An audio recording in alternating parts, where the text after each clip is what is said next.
The reviews for the new Superman movie are in, and they're mixed. And here's why it's a good and a bad thing.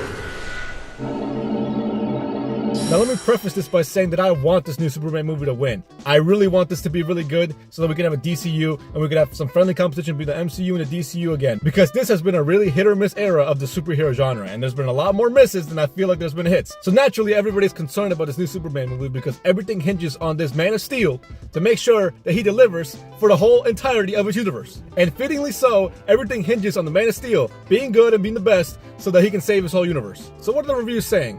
Well, there's been some saying here and there that it's a very nice, whimsical, hopeful change in the DCU. But there's also some saying that it's way too silly and some of these characters are one note and they don't have the development they need in the movie. Now this is a good thing because it's better to have mixed reviews than to have one-sided positive reviews or one-sided negative reviews. Because having one or the other to the both extremes with some bias, it'd honestly be worse if it's all positive because then we know that everybody's being bought out to review this movie to be better than it actually is. So it's kind of good that we get a mixed sort of bag between the audience ratings and what they think about this movie. But I also can't help that these bad reviews are getting to me because I've also had these same concerns about this movie ever since I saw the trailer.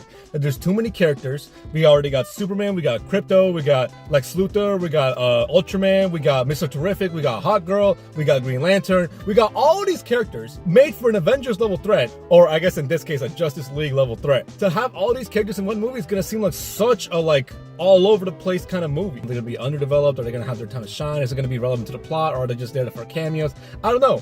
But ever since I saw Guardians of the Galaxy 3, I said that this was in good hands because James Gunn knows what he's doing when it comes to having all these characters and making a story work. Unfortunately, I still have this concern because Guardians of the Galaxy 3 had the benefit of having 2 movies before it so we can be introduced to all these characters while also adding new ones in the third one. So I'm kind of concerned they're trying to do Guardians of the Galaxy 3 on the first movie of the first cinematic universe of this new comic book universe. I think this is still going to be a very enjoyable movie, very entertaining, and I think it's going to make the numbers that it needs to have so that DCU can be saved.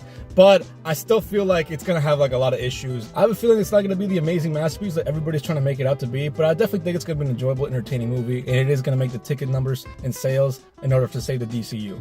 But what do y'all think?